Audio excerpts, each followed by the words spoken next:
First of all, welcome to Arknights. I hope the game was able to make a very good first impression so far, even though in the beginning it might be a little bit overwhelming. In case you have any questions regarding the video or just in general about Arknights, you can use the comment section down below, and if you want a quick response, there will always be Arknights Discord servers you can ask questions in, or for a really quick response, you can just join Twitch, just ask a streamer there, and if you say you're a new player, they will always be glad to help there. Anyway, my name is Cesith and I played Arknights for around 4,000 to 5,000 hours, if not more. Recently I started to notice an increase in new players trying out Arknights for the first time. And that is why I want to share everything I know about how to make your Arknights experience as enjoyable as possible. In this guide, I will go in much more detail than most other guides, and I will be focusing a lot on efficiency, even though I personally recommend you to play in your own pace and not try to rush the game. So use the timestamps in the video to get to the categories you want to learn more about. Arknights is not your average gacha game. Gacha is important, and high rarity operators can make stages a lot easier. But there is also a very good chance that building too many 6 and 5 stars in the early game, it will slow down your progress massively. Arknights has been proven to be beatable with just 3 stars and 4 stars. Unique about them is that 3 and 4 stars are not much weaker than a 5 and a 6 star on the same level, yet they cost far less resources to level. That is why the community always advises to not sleep on them in the early game. Some of the most outstanding 3 and 4 stars are Cruz, Melempha, Cutter, Pinecone and Myrtle. Those are just a few of the very amazing 3 and 4 stars there are, but especially those are really shining in the early game. Myrtle especially is even to this day one of the most, if not the most used operator in the game. She gives you enough deployment points that she can do the job of 2 vanguards pretty much alone. There are obviously more 3 and 4 stars worth building, but for that I would recommend you to watch a tier list to get an idea about which operator is considered good and which operator maybe not so much. But the rule of thumb is, even though we say the operators that are better or worse, every operator can be used, and if you really try to make them work, they can work. That is why wife over meta is such a common way to play Arknights. Reroll.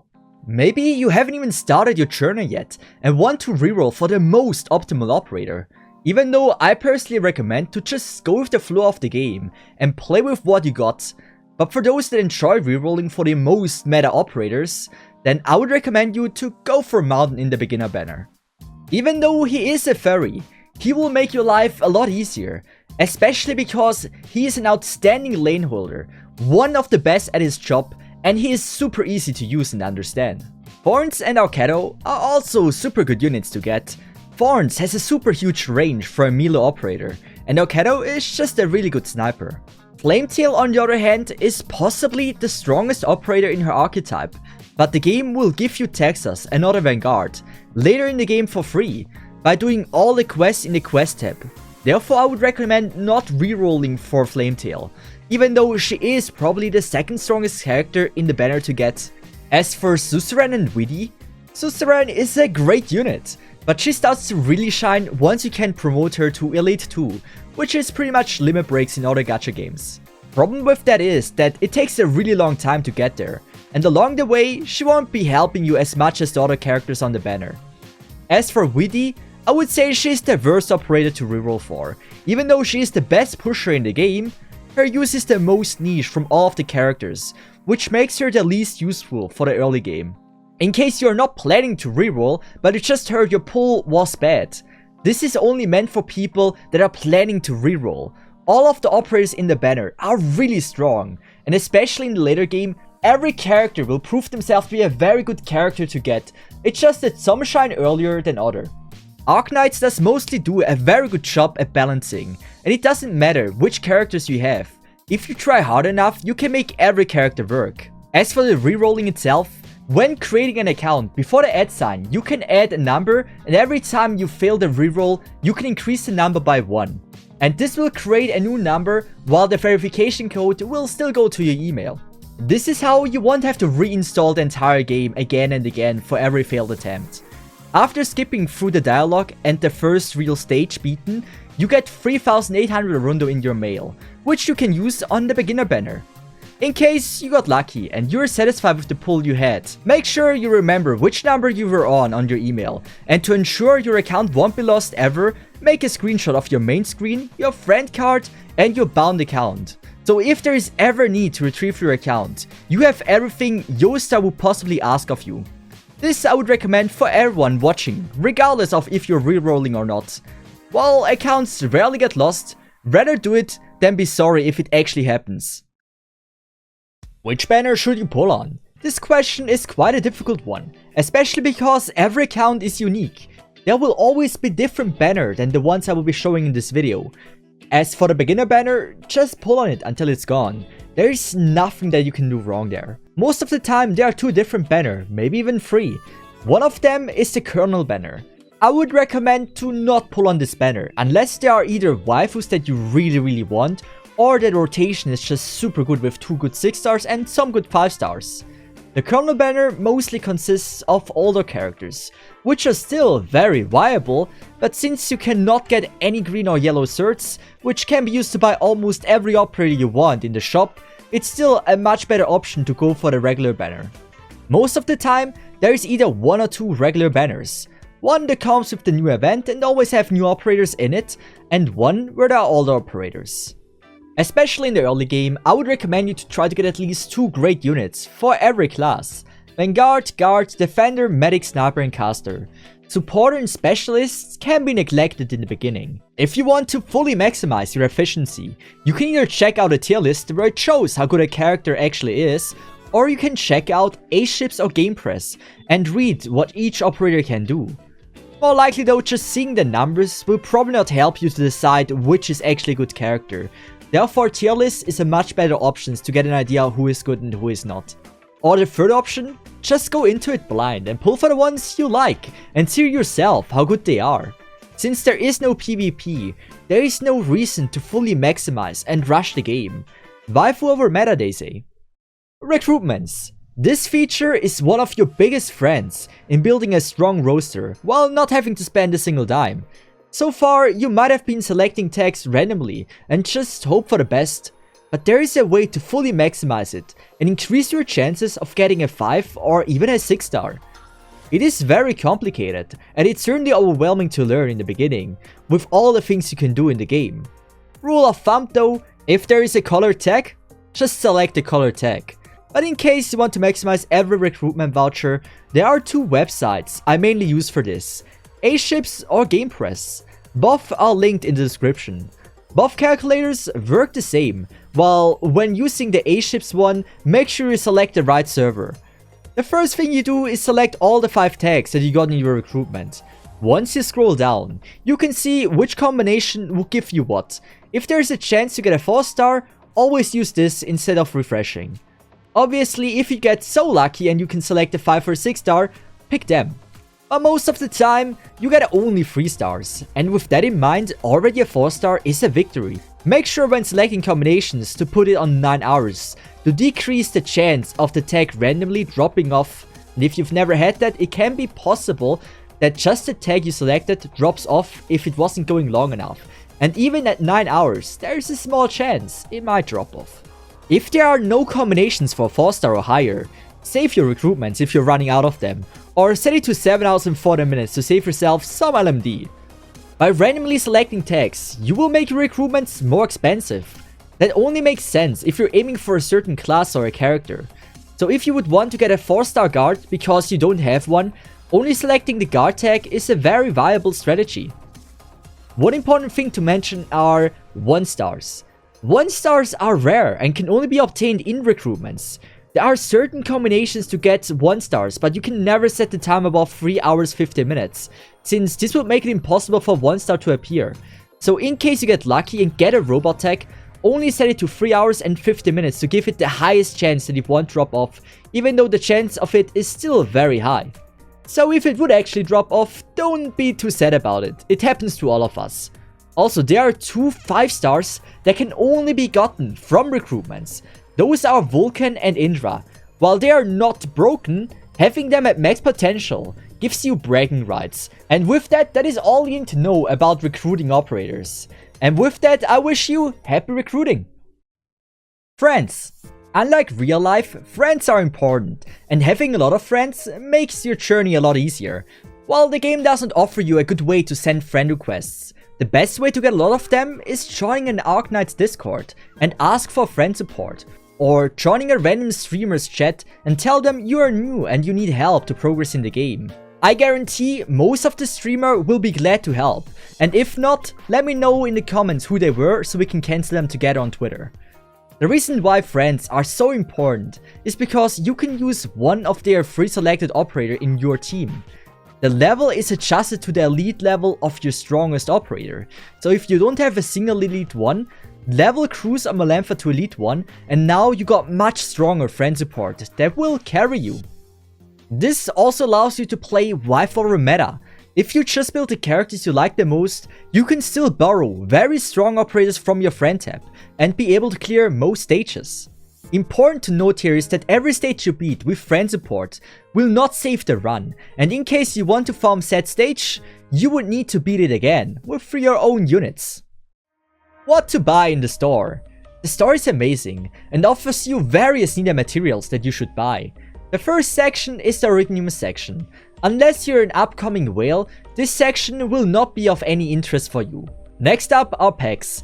They might look like another whale section, but it is not completely. If you scroll to the most right, you will see level packs, which can be purchased with Arknights Prime. This is the yellow currency. Always buy them, because the value you get from these is far better than just converting your Prime normally, while the random count is the same. The red currency, only used for pulls. Additionally, you get valuable upgrading materials that will be helpful for quick progress.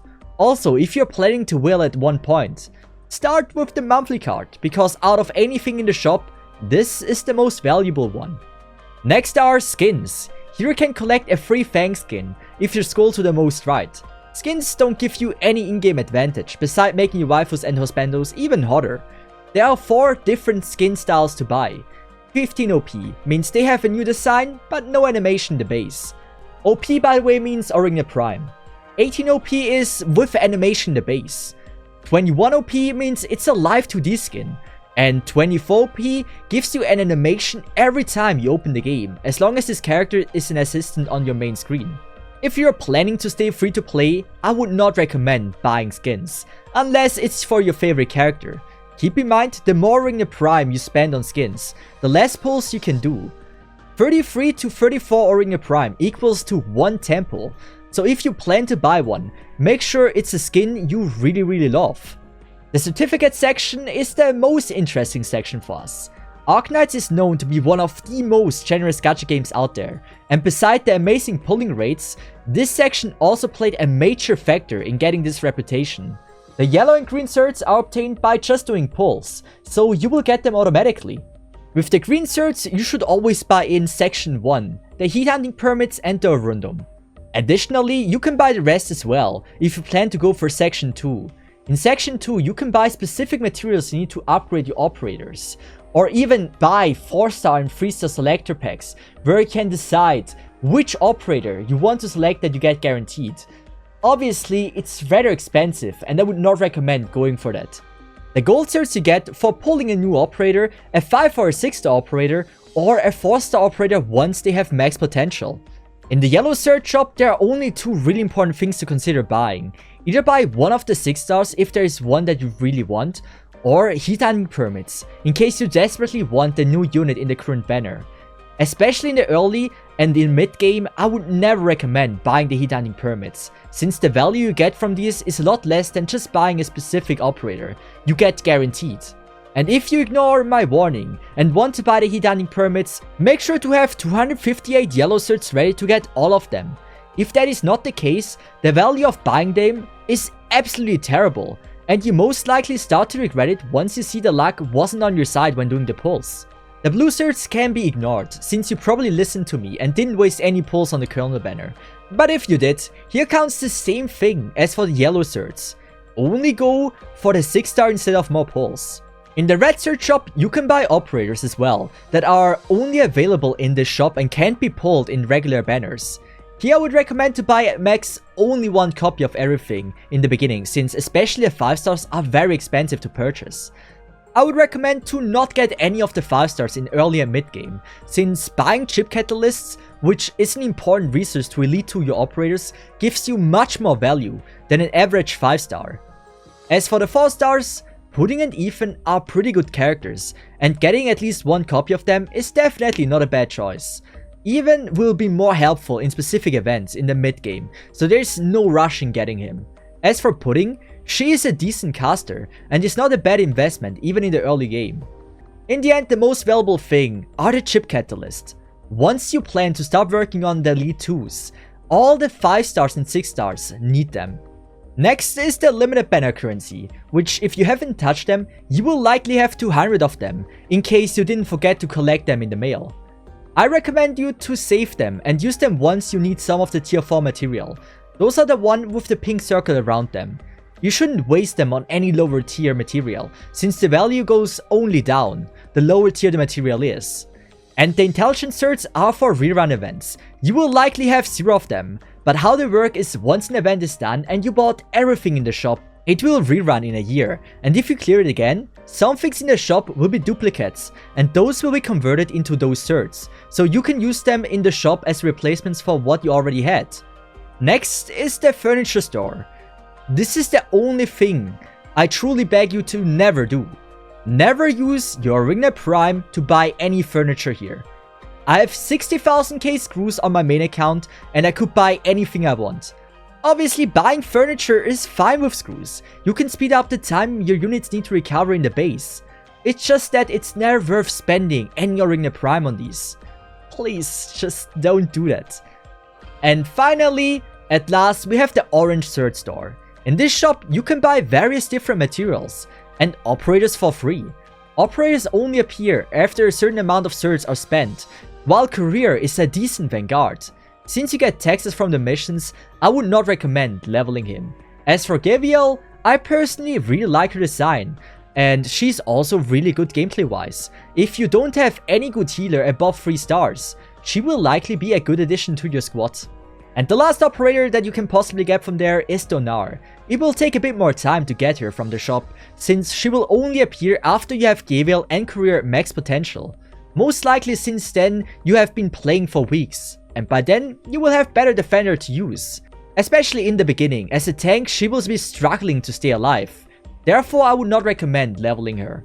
Other than the operators, I would recommend you to buy everything in discount if you can. But if you don't have enough to buy everything discounted, just go for the materials you want the most. You can almost do nothing wrong here. As to how you obtain the credits, there are 3 ways. First, every day in the shop you get a few of them for free. The second way is you can visit your friends. If you go in the friends tab and you visit them, they have an orange mark and you will get per visit 30 orange certs.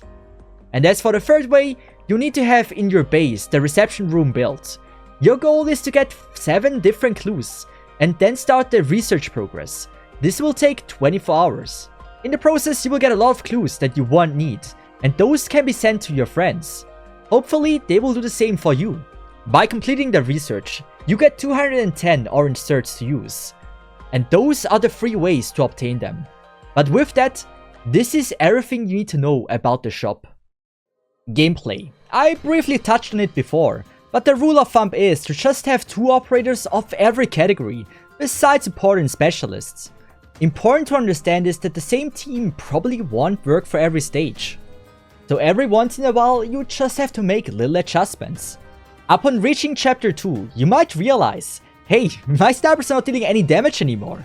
This is because the enemies also have stats like your units. It's not that they have a lot of HP, but they have likely a lot of defense. Against those, you want to use casters. Casters deal arts damage, which ignore defense. And if you notice your casters are not dealing any damage, then they have likely just a lot of HP, or they have high resistance against arts damage, which in that case you want to use the snipers again and deal physical damage. It doesn't matter how good you are, you will get stuck on a stage. But for those that want to clear it themselves without a guide, try to find the reason why you failed the stage in the first place, and check the enemy stats in the info section. If you get run over by enemies, you will likely need more blocks or more aerial damage. If they deal too much damage you can't out-heal, try defeating it before it can reach you. always try to spot the reason why your run fails and try to figure out what you can do about it. There is a chance you're watching this beginner guide because you found yourself stuck on a difficult stage. You might blame your operator's strength or level as the reason why you are stuck. More than likely though, it's just a skill issue. And that's the beauty about it. Arknights is a skill-based game, in which the better you get, the more difficult stages you can beat. You can pretty much call it a puzzle game with near to infinite solutions for a clear. But to let you in on a secret, many players use guides from KyoSunV and EchoChan to beat stages. So in case you are really desperate and you don't know how to beat a stage, one of those two will likely have a guide that will help you beat it. There is no shame in using guides, and I myself used them before as well. Events. Once you beat 1.10, you can now play events. Regardless of when you're watching this, there is likely an event going on, or soon is one going to be released. You might find yourself struggling on the very first stages, but don't be frustrated about it, and try to go as far as possible. The highest stage you can clear is the stage you should be spending your sanity on when grinding. By doing that, you will get event currency, which you can use for the shop. The value from that shop is amazing, especially when it's not a rerun event. By clearing the first stage of the current event, which is Statistical Altar event for me, I have to spend 9 sanity for tier 1 material. On the surface, it looks really bad. But I also get 9 event currency every time I get a clear. With that, even with rounding it down, I get 5k sanity. Beside the bonus material I farm, 5k LMD for 9 sanity is better than the highest LMD stage that you can farm in the game. Don't worry about buying the entire event shop out, but make sure you get the most valuable things, like for example LMD and XP chips, and maybe the high tier material. It will speed up your progress immensely if you're able to get at least some of the stuff that is available in the shop. Old events. As well with clearing 1.10, you get access to old events. While you will be struggling with them and won't be able to clear most things, make sure to use the red discs on the top right you get every week 1. And once you're able to clear them, you won't have to wait every week to unlock a new one.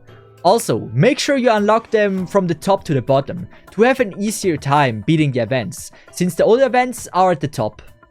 By clearing the old events, you also can get free-to-play operators that came out with the event, and some of them are actually very useful, like for example Babik or Scene.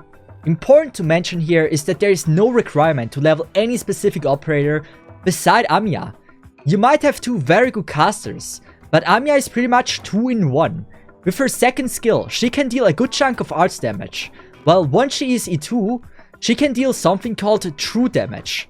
Regardless of the enemy defense or resistance, Amiya will always deal the same amount of damage with the third skill. Amiya is a very helpful addition to any roster, and by leveling her early, you won't have to be stuck in the story because Amiya isn't E2 yet. What to farm? When there is no event going on, and you don't know what to farm, make sure that every week you cap out the random cap in the annihilations, and once this is done, spend your sanity on the research stages. Research stages are the ones where you can farm LMD, XP chips, red certs, skill summaries and base material. You will always need everything from there, beside the base material, so I recommend you to farm that even if you can't clear the highest stage yet. Farming those stages is usually one of the best things you can do during a dead week, if there is no specific material you need.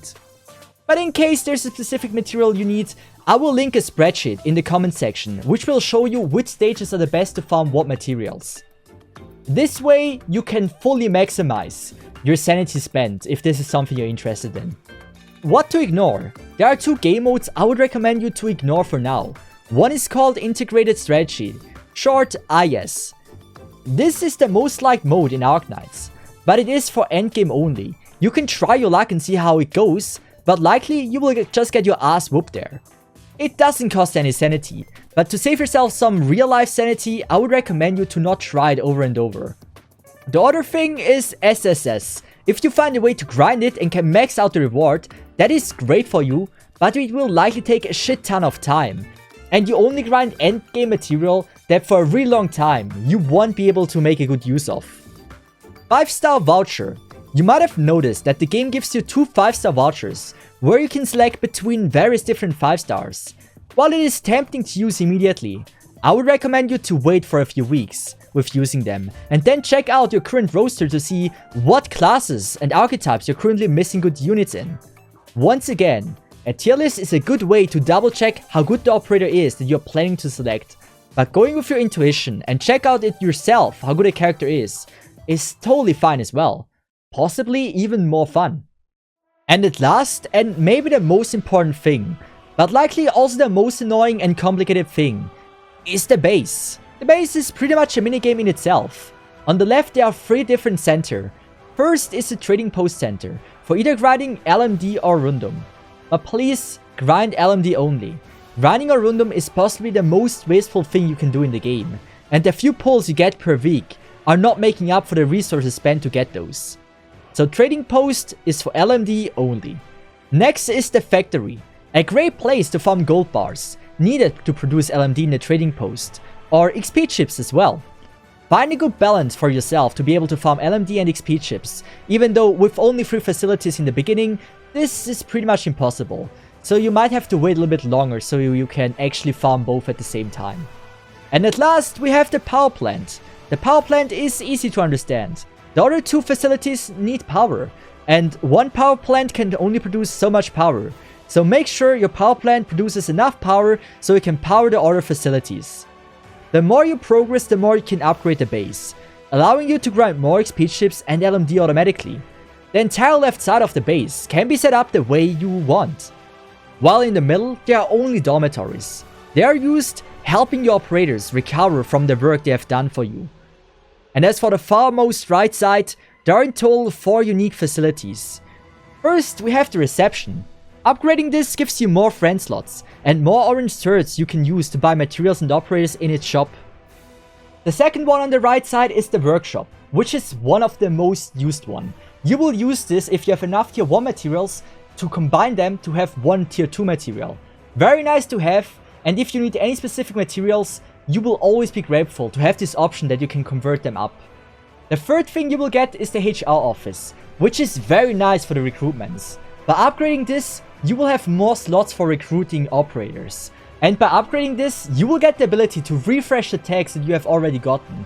This is just a nice additional way to be able to have a higher chance of getting something nice from the recruitments. So upgrading the HR office is definitely not a bad choice.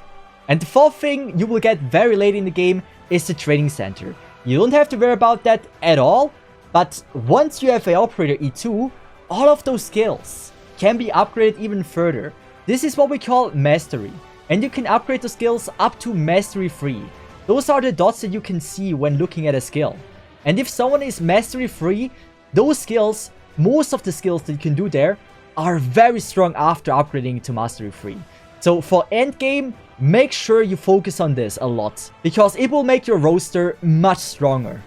But as I mentioned earlier, the base is a very complicated system, and there are videos out there that are going into very detail, that are about 20 to 30 minutes long, so there is no way I can absolutely fit everything in this. So I would recommend you, if this is something you're interested in optimizing the base, once you can build all the factories, trading posts and everything, watch a guide like that and they will go into great detail of like how you can set it up. But if you want to have an idea of like what is a good setup, what many people use is 2 trading post center, 4 factories and 3 power plants. A very good setup, very consistent, you get a lot of XP chips and LMD and also some gold bars. What I personally use is 1 trading post center, 5 factories and 3 power plants. That is very good because I will maybe get a lot less LMD than everyone else, but the advantage of this is I will get a lot more XP chips. So I will have to farm a lot more LMD by myself, but my XP chip farm is very insane and I rarely have to farm any XP chips. While some are maybe thinking now, oh wait, this is not the most efficient way. I'm aware you can have only 2 power plants, downgrade factories and stuff like that to only live with 2 power plants. I would not recommend this for any beginner because it's just so complicated and you have to swap out your base every 12 hours instead of every 24 hours. That is why for the beginning, I think going for the classic setups is way better than the most optimized one that just takes a lot of time to actually organize. But with that, those were all the categories I plan to talk about in this guide. If you have any other questions regarding the video, anything in general, as I said in the beginning, there's the comment section, there's the Arknights Discord you can ask in, or the Twitch chats. So with that, all I can say is thank you so much for watching to the end. It was quite a long video, but you sitting through everything really is a big honor for me. I really appreciate that.